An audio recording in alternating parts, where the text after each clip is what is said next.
Good evening, everyone. This is Zainab, the strategy manager at Brinc MENA. Welcome to the first episode ever of Preparing for the Apocalypse. Interesting. This is a mini series that we will start with smart farming and smart farmers. I would like to welcome you to the first webinar of our partnership with Bentrepreneur. So let me give you a little brief about the two partners behind this initiative. Bentrepreneurs is a Bahraini digital hub for entrepreneurs and to shed the lights on entrepreneurs. And Brinc is a venture accelerator. I always love to tell this story. Before 2020, Brinc was an IoT accelerator. Like, we would only invest in IoT startups. But before COVID in 2020, our thesis has changed, our strategy has changed. Now we are investing and helping all the startups that are game changers. We call ourselves proudly empowering game changers. And that's why we started this initiative to talk more about Agritech and what's happening out there in that sector. So in this episode, we will have game changers, entrepreneurs, and we will have Sheikh Rashid, the GM of Peninsula Farm, and Muhammad Ahmadi from the investment team in Tamkeen. And we will talk about sustainability, food security, and what's happening in the agriculture sector and how technology and things are changing and moving fast. So I would like to start with the entrepreneurs. So I would go to the whole way to Pakistan to one of our investment startup, which is Nabil from Radical Growth. Welcome, Nabil, to this webinar. Hi, Zainab. Thanks for having me. Thank you. So let's start by you tell us about yourself, your startup, and I would like to know why agriculture? Well, I'm Nabil Yusuf, as you at least know. I'm essentially a farmer, and I'm living in Pakistan. I personally have been facing a lot of problems in my own everyday work, and I went to find some friends, and we got together, and we got into technology in agriculture. So it was just our way to kind of, make life easy for myself. And then as I kind of got into it and I realized that the problem is much bigger than just me. So we decided to take it a little wider and So how can we add, so how can we add the smart? Bad internet. No worries, my dear. So I would like to know, how can we add smart to farming? Is that going to contribute in, I think he's lagging. Nabil, are you with us?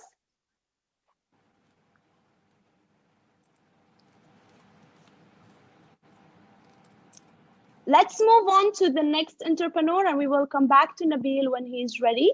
So I would like to welcome our youngest entrepreneur, which is Saket, the whole way from India, where he has a startup, which is AirBuddy. So Saket, can you please tell us about you? Why did you start your startup and what is actually AirBuddy? First of all, thank you so much for calling me here.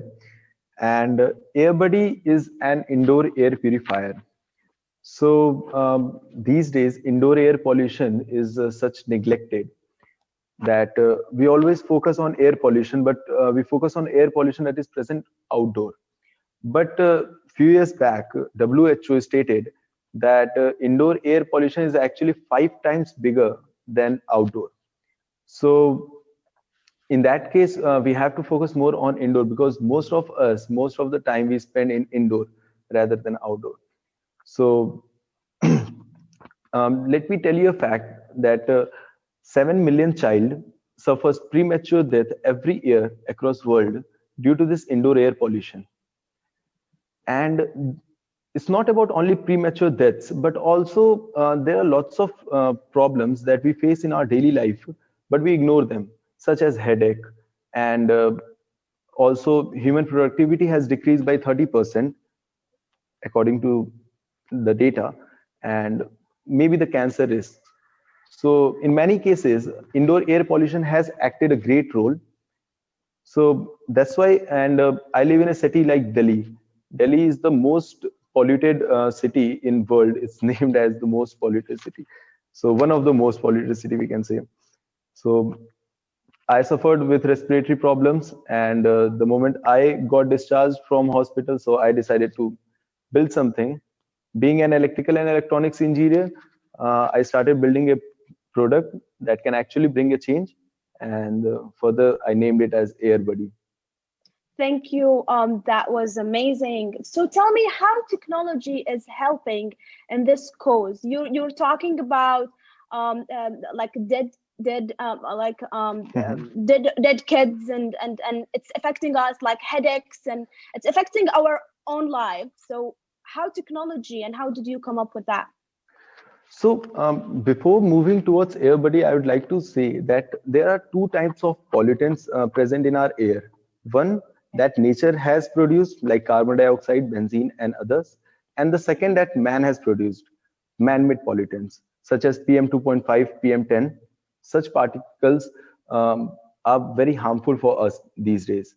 So to tackle with these things, we have used basically we have used two methods, we can say. So one is we have used plants technologies, and the other is the filter technologies to tackle both the parts of purification. So in plant technology, we have selected 10 plants certified by NASA.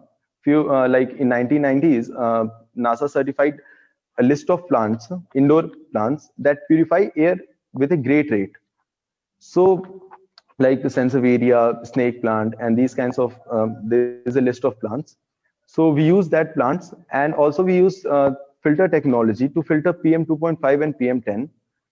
Filter technology comes along with three filters: HEPA filter, activated carbon filter, and pre-filter. Collectively, they can purify up to 0.03 micron particles. Eventually, COVID-19, because the size of COVID is 0.14 micron, and our filters like HEPA filter can purify up to 0.03 micron. So if it passes through it, it will be captured. Wow. So that would lead up to my next question. I wasn't saying like filtering COVID-19, but like now with COVID-19, we're spending a lot of time just in our houses, just like would purer air really affect us? But like, tell me more about it, more about how can you combat COVID-19 with your solution? So right now, if we see that if we talk about pollution, so we know that coronavirus cannot travel, or we can say COVID doesn't travel through air. But when air mixes through smoke and it forms smog, so there corona can, or we can say COVID can transfer. COVID can be transferred through that smoke part. Okay, so if we use purifiers inside our home, so that smoke can be purified, and if during the smoke there is coronavirus, or we can say COVID-19 present in it, it will be captured through the purifiers. Wow. That's amazing. So last question: how can we prepare for the apocalypse? For apocalypse, if I say, then we should start planting trees, more and more trees, because that's the only way we can tackle for apocalypse. And not if I talk about planting trees, so it doesn't mean plant trees outside your home. Wherever we sit inside the four walls of wherever office, home, we should have plants at least nearby us. So thank you, Sakir, and I wish you all the best of luck, and I wish you would talk more about it, publish it, that air purifiers and plants would help combat COVID-19, and that's what actually need. Nabil, do you have a better connection now? I think it's still. So let's move on to the next one. The whole way from Tunisia, Khalid. So Khalid, I know you're obsessed and it's all about bees. So tell me about you and your startup and why bees. First of all, thank you for having me. So I'm Khalid, I'm a data processing engineer and I'm a beekeeper. In our family, we do beekeeping for... Do you hear me now? Yes. Yeah. So we are doing beekeeping for more than 30 years right now. Me and my father, we faced a couple of problems. We had our beehives dead in the winter, even in the summer. We didn't have a good production. We didn't have a good management of our apiaries. So I thought, what about building something that can help me, my father, and almost every beekeeper to boost his productivity, to make his project more profitable. And this is what I'm really trying to do right now. I quit my job as an aircraft maintenance engineer to begin this adventure. And we set up the company in 2016. And right now we are operating in a couple of countries in the MENA, in Europe, and we are expanding. So why are we doing this? Beekeeping far more than honey production means pollination. According to the Agriculture Department of USA, the valuation of the crops that are pollinated with bees are over $500 billion every year. It's a huge industry. And you know what? Almost all beekeepers, 95% of the beekeepers are small beekeepers. They have less than 150 beehives. So they are small-scale beekeepers, amateur beekeepers. So they don't really know how to manage their apiaries. So what we try to do is for beekeepers to give them the right solution to be way more efficient, and for governments, because nowadays almost all governments begin giving subsidies and grants for beekeepers, not only to raise the honey productivity, no, but for their pollination services. We found this in Saudi Arabia, for example, in Turkey, in USA, France, India. Almost every country right now are giving millions of dollars for beekeepers. And you know what's wrong with that? That these governments and NGOs, they don't have a dashboard to monitor their grants and subsidies. So they don't know. People always find a way to spend this money in bad or good manner. So what we try to do is to help beekeepers being way more profitable, way more efficient, and to give KPIs, the right KPIs to the governments and NGOs to understand the behavior of their beekeepers. So right now we begin doing this. And we begin to expand. It's very, for me, it's like a huge adventure. And I guess we, the whole world is in immediate need of these small farmers. If we want to have a better world, I guess, or if we want to have agriculture sustainability worldwide, we have to empower small farmers. Not only small beekeepers, because these guys are who are doing the job, not the big entities, the big industries. Yeah, that would bring me to the next question. People would be like, we're talking about agriculture here. Why are we bringing the bees to the picture? So can you tell us, like, how big is the industry? How many bees are in the MENA region? And why is it important to really take care of these bees so we can have a good agricultural industry? Right. So according to the Food and Agriculture Organization, 2/3 of what are we eating is coming through the pollination services. Okay, so bees will pollinate food for us. So it's very important.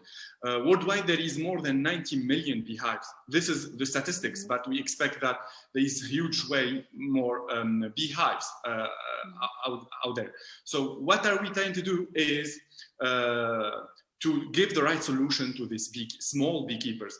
In the Middle East, for example, in Saudi Arabia, we have huge numbers of beekeepers. I forget the exact number. In Oman, they have a good amount of beekeepers providing good honey. In Yemen, etc. In Turkey, for example, they are ranking the 4th industry beekeeping worldwide. India, it's a huge. India right now became the #1 country. Wow. Yes. In USA, it's a huge. Billions of dollars are spent for the pollination services each year. So it's way more than honey production. It's our food that getting pollinated. Yeah. So we can eat it. Otherwise, I guess we will die. So let's talk about technology. How technology is helping you. What did you develop to be able to do all of these helping beehives? Great. So to be able to help beekeepers, we have to understand his beehive, the behavior of his colony.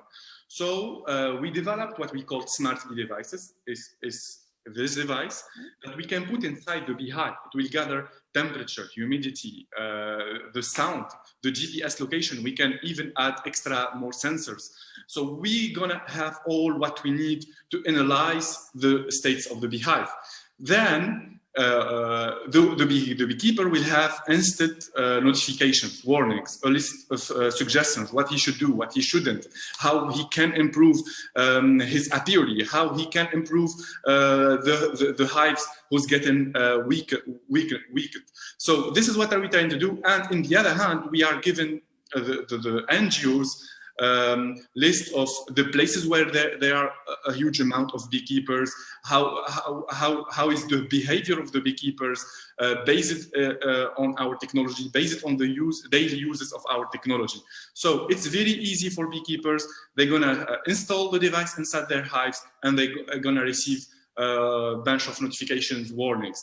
And by reducing the amount of harmful events, because we know when the beehive will die, for example, or when it's collapsing, or when it's stolen, by reducing the amount of this harmful event, we are helping him raise his productivity and even more raise his profitability. And this is what's happening.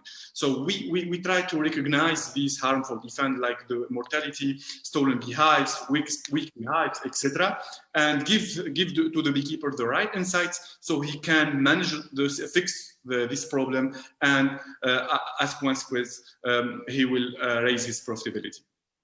Amazing. So I always love to ask this because I'm always curious about this. Did you get affected by COVID-19 and all of that? Did your business really suffer, and how did you mitigate?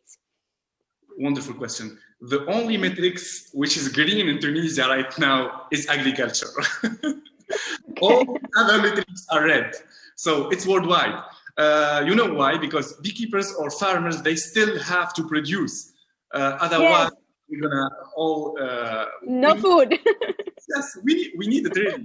So we didn't be affected really, but of course, for example, in the foreign market, yes, we are a little bit hurt, but in our local market, for example, things are going very well. And this is what I guess the post-COVID situation, we have to invest a lot in agriculture, because yeah, every country will have to produce his own food, not only importing. So I guess bees will be crucial for every agriculture system. I echo what you just said. We have to be really investing in agri-tech worldwide and food security. Just last question. So how can we be prepared for the apocalypse? Yeah, okay. So I guess small and mid-sized farmers will help us facing this climate change. Okay, so we have to empower them through subsidies, through technology. We have to empower them. We have to give them the right technology, because the behavior of our farmers now for thousands of years is changing right now. So they have to learn new things. Okay, for beekeepers, they have. We are seeing it. The behavior even of the apiary is changing. The behavior of the whole ecosystem is changing. So the behavior of the farmers should change too.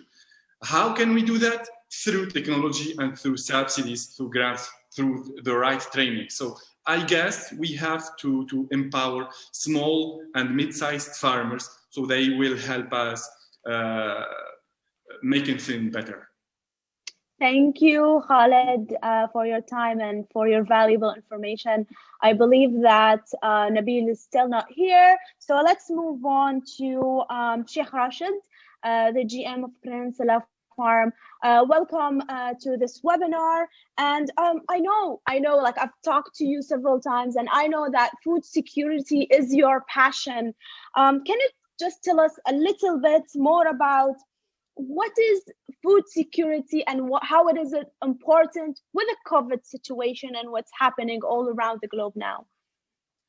Well, first, I'd like to thank all of you for the opportunity to speak about food security. And I'd like to thank Khalid for getting me pumped up about food security, because at the end of the day, we need people like Khalid, and Khalid needs people like me. But both of us, we need people like you out there to stand with the local farmer.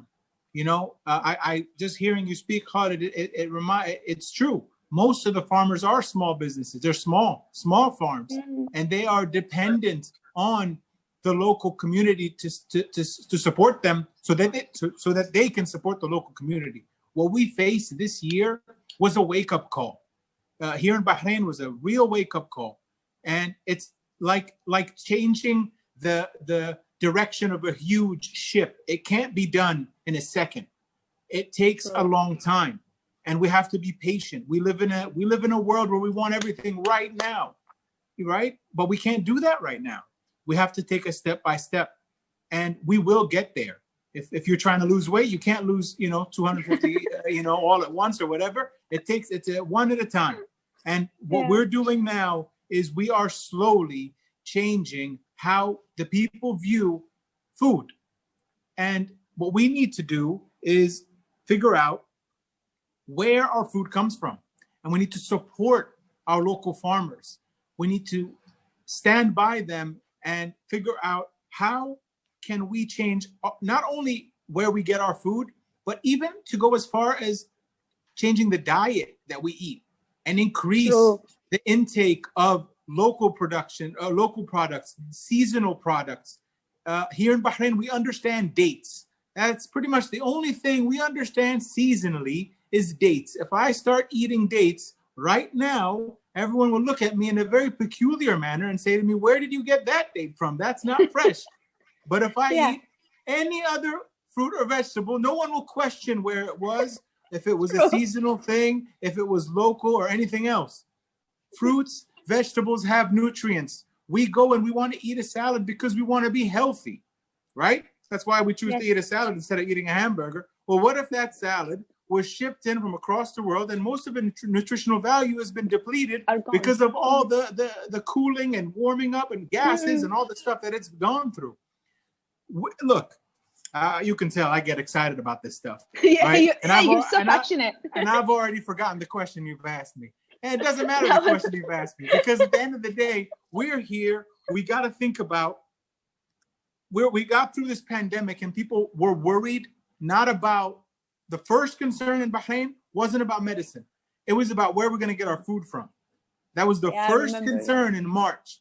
And I hope people don't forget that we need to remember where this food comes from, whether it be, local tomatoes or local meat, or standing by a small, restaurants that are using local products, or factories that are producing food products. All of it is important. The whole chain is important. And that's, I'll stop rambling so you can ask another question and I'll derail from there. Sure. Thank you. I totally echo what you said. And myself, I'm a believer that to support local farmers, and I always try to see if this produced in Bahrain, I would do it myself. But talking about smart farming and smart farmers and how is hydroponic is helping and contributing in smart farming these days? You want me to be honest, or should I give you No, don't give me the fluff. Just be honest. You want the real honest stuff? A lot of people get attracted to hydroponics because they think it's a good like a business opportunity to get a lot of money. And people in agriculture, I don't know many people in agriculture in our region that are getting super rich. That's not what this is about. This is about safety and security at this point. Hydroponics is great, right? It's great. You can be more efficient in growing. You could attempt to control the environment. God knows when it's 50 degrees in the summertime, all I'm doing is attempting to control the climate, right? It's really good. But hydroponics doesn't give us all the food in our curry, in our stew. It doesn't make everything we eat. Hydroponics makes some things. It doesn't make everything.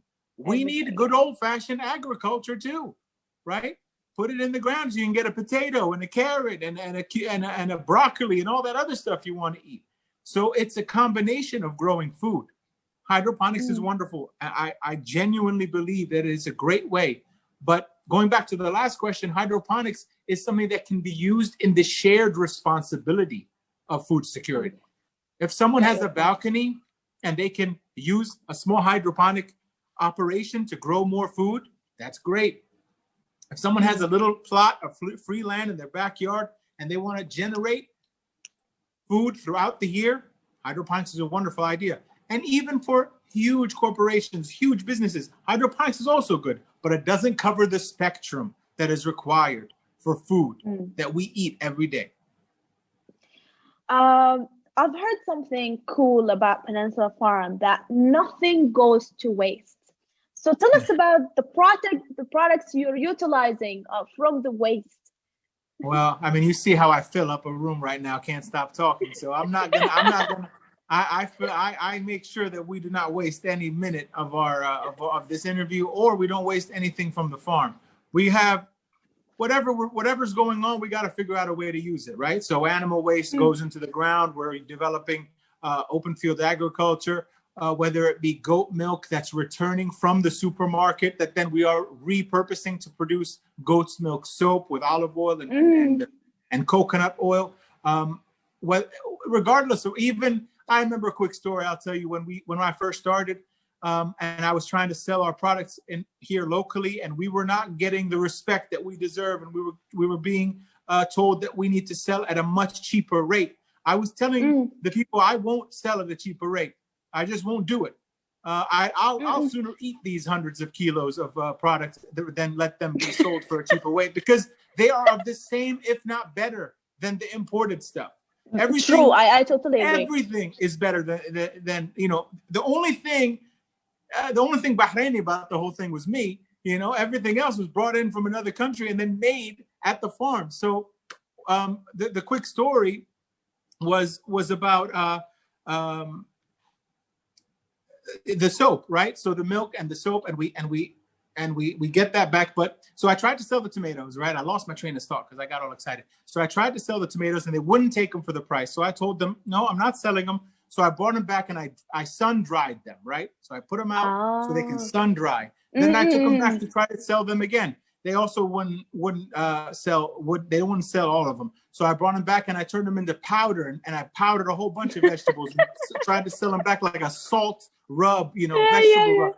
You have to figure out ways to be creative so that you could make sure that your local products shine through. Local products are more valuable, more nutritional, and at the end of the day, we got to make sure none of it goes to waste. Amazing. I love your stories. But let's conclude is, how can we be prepared for the apocalypse? The farming community needs support in awareness, and it needs sort of other entities to stand by us. Media is a huge responsibility. We would like them to assist us, and they have a huge responsibility in sharing the awareness. We hope to pass the message that we need to inform everyone to shorten the gap between you and your food. Shorten the gap, whether it is you call directly to your local farmer and say, what do you have this season? And you figure out the meals you're going to cook for your family with those products that local farmer has. Whether it be bring in from a smaller circle. If it's us in Bahrain, we're bringing in from a smaller circle internationally as opposed to a very large circle internationally. Yeah. It all applies because it is a shared responsibility. When you guys pitched me the idea of the apocalypse, this whole theme, years ago when I worked now in this industry for many years, I used to give examples of we need to focus on this. Something could happen. We don't want. I never imagined anything as bad as COVID. I never imagined that all countries would panic at the exact same time. And now that we've gone through this, we need to be aware that this is something we have to prepare for. If you face a leak in your house and you fix it, you have to be aware a leak might come again. Well, we went through March and April of 2020, and now we're about a year out. I know in Bahrain, there's a lot more support for farming. And Tamkeen has stood so strong with us and with other farmers. And I want them to stand with other farmers and not be swayed by the term hydroponics. It's not just hydroponics that's important. It's all important because we eat everything, right? So I'll give someone else the floor. I want to hear Muhammad anyway. I'm a big fan of him. It's been a while since I heard him talk. So, but yeah, let's talk to Muhammad. Let's talk to Muhammad from the investment team in Tamkeen. And I would just ignore the questions I've sent to you and just go about. Let's talk about Tamkeen and the amazing job they've done through the pandemic to help and support the farmers. What happened there? First of all, I'm really glad to be here with you, listening to, all innovators from across the globe, and what we're hearing is or listening to is something hugely important for all of us, to be honest. Actually, I represent Tamkeen. Tamkeen is a government or semi-governmental entity, or let's say a funding agency. We support, the private sector on two aspects: supporting the human capital, aspect, as well as supporting the businesses and getting access to grants, and sort of different kind of solutions that boost the businesses in Bahrain and let's say beyond Bahrain as well. During COVID, unfortunately, all programs in Tamkeen were kept on hold, and we were all focusing on just one program, which is the business continuity program. Supporting the continuity of businesses, let's say.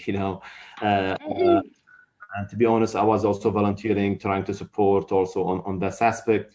And at the same time, helping also and supporting the startups and the entrepreneurs through our model of support directed to startups through the accelerators, Brinc and labs. Yeah.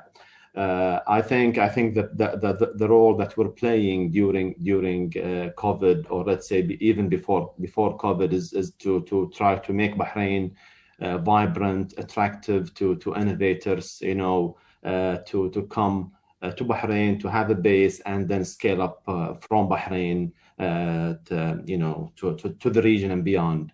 I think being let's say a partner and setting up this hub in Bahrain is really important. We play a role where we are a strategic partner working with other entities and making Bahrain vibrant, close to the corporates, close to the innovators, and close even to the opportunities and the VC investments as well. I have a lot of ideas, to be honest, and I think it is very tempting when you stay, watching the scene from where we are as a strategic partner. At the same time, you see the innovators, how excited they are, like Sheikh Rashid, and everybody here. I think what you're doing is really great. Even supporting the startups and talks. I try to listen to be close as much as possible to all innovators, in Bahrain or let's say beyond Bahrain, just to understand the challenges that they're facing. And I think the most important step is to listen and also to analyze and start talking within the organization, or let's say within the ecosystem. Amazing. So now we're talking about Agritech and all smart farming and all. Do you think that investing in Agritech is a smart investment?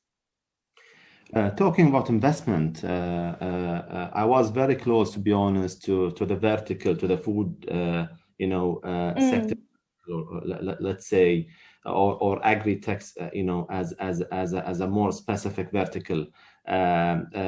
You need to create the ecosystem, and the importance of investing in food. It is attached to a food security, longer term program. And to be honest, this is what I'm trying to do now. I was talking to the regulators, like for example, talking to specialized entities, being an accelerators, or let's say investors, having an appetite to invest in such an industry. When you start listening to the investors or listening to the regulators, you can also figure out the importance of having the role of just coordinating the scene. Like for example, I was talking 2 weeks ago with an investment firm trying to bring investment in aquatech, into fisheries, etc. The problem that they were facing is related primarily to the role of the regulator, having like kind of subsidies or supply chain to like sourcing the baby fish, etc. This is important, and I think if we have a focus and the right strategy, it will be an easy task for us to attract the innovators, and make Bahrain vibrant, trying to solve problems on a regional basis, let's say. Like for example, growing the types of fish, closer to our heart, to our plates, to our societies.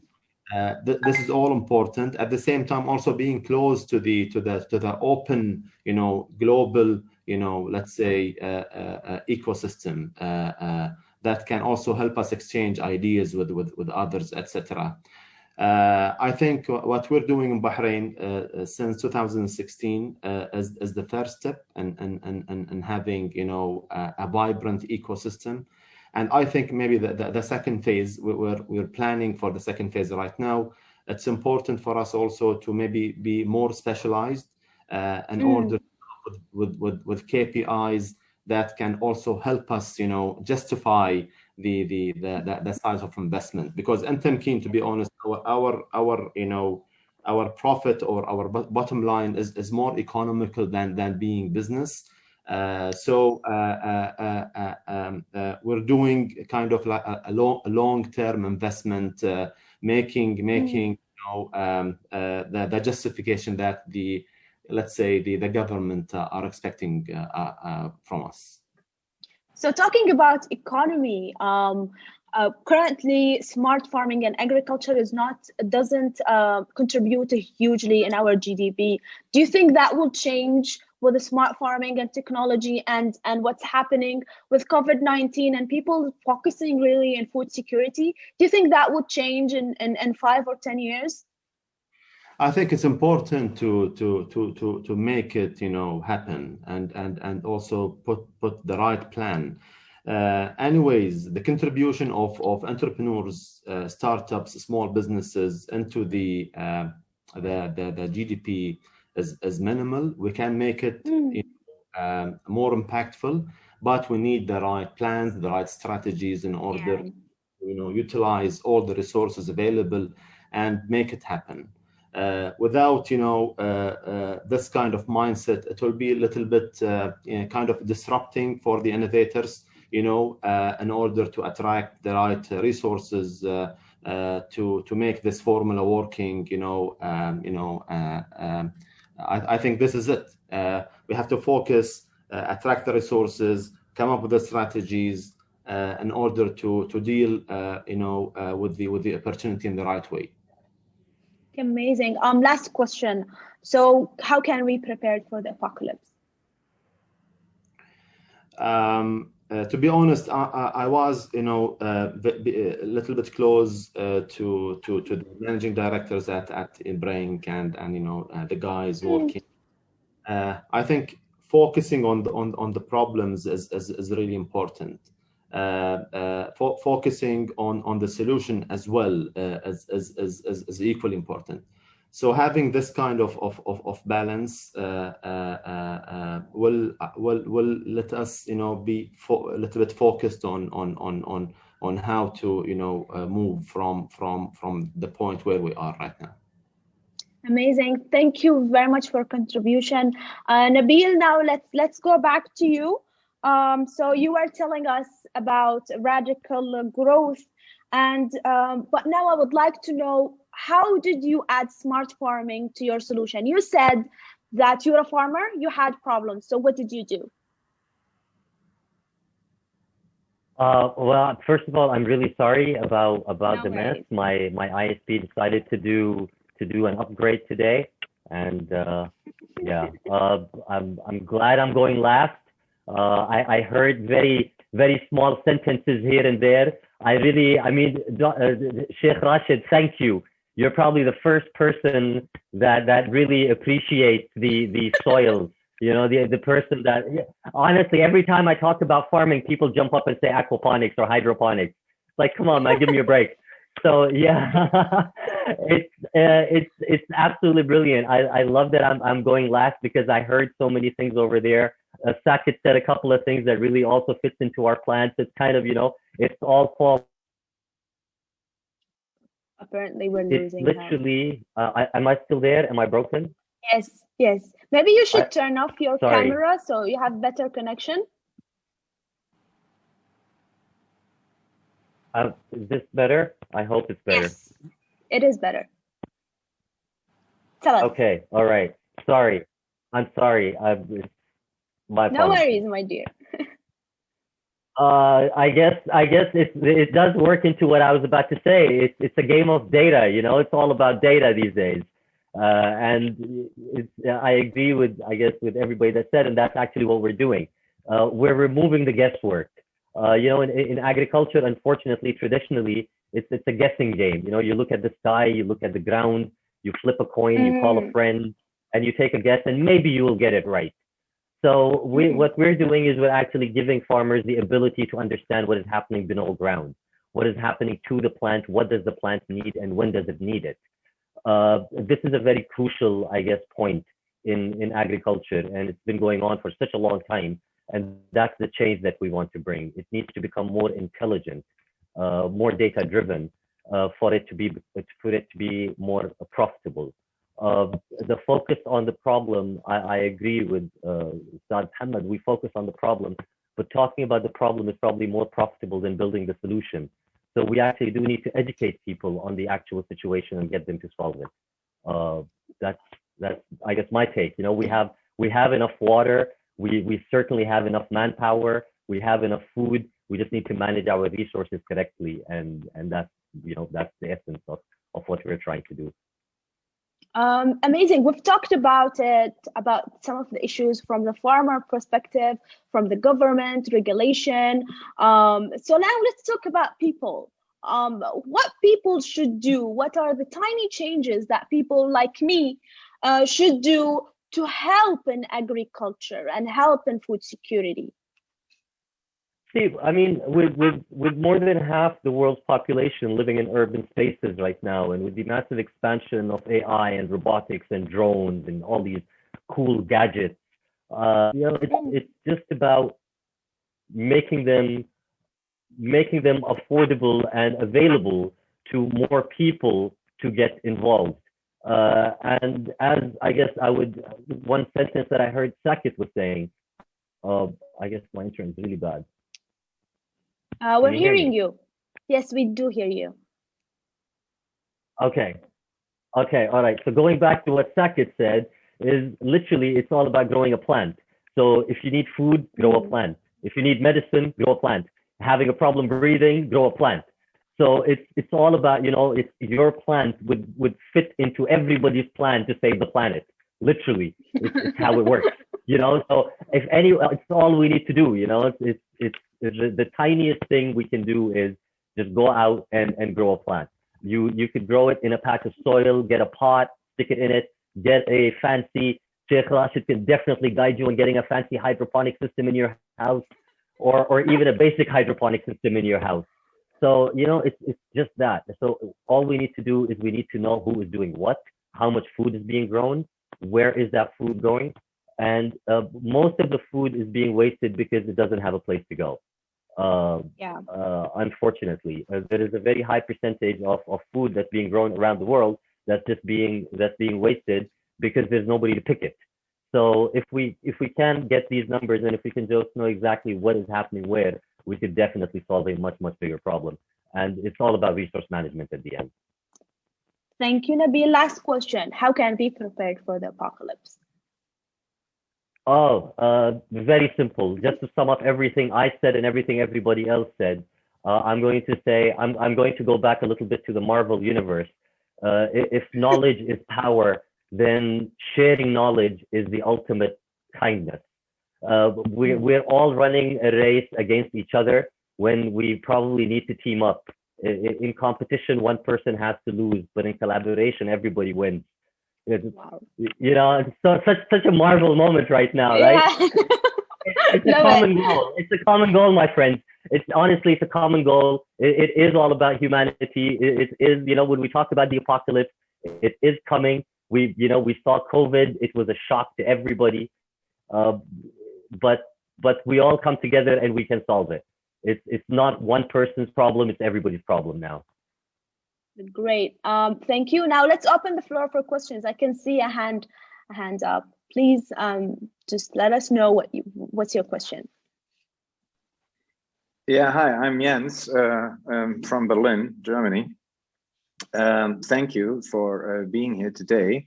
And actually, we heard quite a lot in this conversation. And the most interesting part came last from Nabil.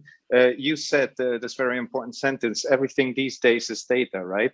So in the end of the day, and you also said that, for example, a lot of the harvest is actually being wasted from field to consumer, right? I mean, I worked a lot in India. In India, I think the figure is like 48% from harvest to consumer. It's because all sorts of things, logistics or lack of cooling chains and these kind of things. And of course, me being in Berlin, Germany, we simply don't finish the meal and throw it away, right? So because there's plenty and nobody is hungry. So, but getting back to the data and the MENA region, which I got the invite from, so we are talking Middle East and North Africa, right? So I think Rajit said earlier, well, if you have 50 degrees outside, you have a hard time, doing climate control in a greenhouse, which is right, but doable. And at the same time, the Middle Eastern region is one of the regions where a lot of money is invested into highly sophisticated, what you call smart farming, right? Whether it be vertical farms or smart greenhouses, etc. And then, of course, there is a very different understanding of what is a smart greenhouse. For a traditional Dutch manufacturer of greenhouses, he tells you a greenhouse is smart if you have 5 sensors in a hectare, right? If you ask an AI guy, what is a smart greenhouse? He wants to have on a square meter, maybe 5 sensors, right? So, and then very important, you need to make it more affordable. I'm absolutely convinced with that, right? There are some firms, and I come from AI. So there are some firms, they offer you an AI solution for your smart greenhouse to grow locally next to the urban center. Fantastic, but if the hardware to do so is $20,000 upfront, whom on earth are you selling to? Maybe some guy in Dubai, maybe some guy in Berlin, but certainly not some guy in Pakistan or most of rural India. So, and I think the MENA region, especially the Middle East, is actually a perfect laboratory, because what can you do? Most of the stuff you have to import. if you don't import, you have to grow it in a greenhouse, because open field on a large scale simply doesn't work because it's too hot and dry, right? So actually, you have all the preconditions to make it a perfect laboratory for smart indoor farming. And at the same time, I think in Dubai, they just completed the largest vertical farm in the world, which is ridiculously large. It's like a football stadium, right? So everything is there. The climate is there. And if from the investment side, it is not only looked at the hardware as such, you don't need $20,000 hardware to make a greenhouse smart. You can actually use a Raspberry Pi, and you can use an Arduino camera, and you can have the intelligence, the AI, the endpoint intelligence in a $150 device. And I think that is what is missing. I worked with a couple of these kind of companies, and I also have my own. And that's exactly what I'm doing, actually. I tell them, guys, I don't want to become a hardware company. I want to be a software company. My business model is very simple. I sell intelligence as a service. I'm not selling cameras or fucking temperature sensors, I have to implement them, of course. But in the end of the day, I'm selling on a continuous basis intelligence to a farm operator so that he has a better harvest. And hopefully his staff doesn't need to run around so much, because I pinpoint where there might be a problem. Yeah. So that is just my 2 cents. Yeah. Sorry. Yeah. Yes. Thank you, Yamin, for your insights. But do you have any questions for any of our speakers? No, I wanted to add actually to what was said in this conversation. And I just wanted to wrap it up from my perspective from Berlin, Germany. Yeah, great. Thank you. That was really, really great insights. Any more questions? Not for me. Okay. Thank you very much, speakers, audience, and this would be broadcasted to Bentrepreneurs platform and Brinc. Thank you very much for joining us, and stay safe in the meantime. And it was my pleasure talking to all of you, and see you in the next episode, inshallah. Good night, everyone. Bye-bye. Thank you. Thank you, everybody. Thank you, guys. Thank you. Thank you. Bye-bye. Bye, everyone. Thank you so much.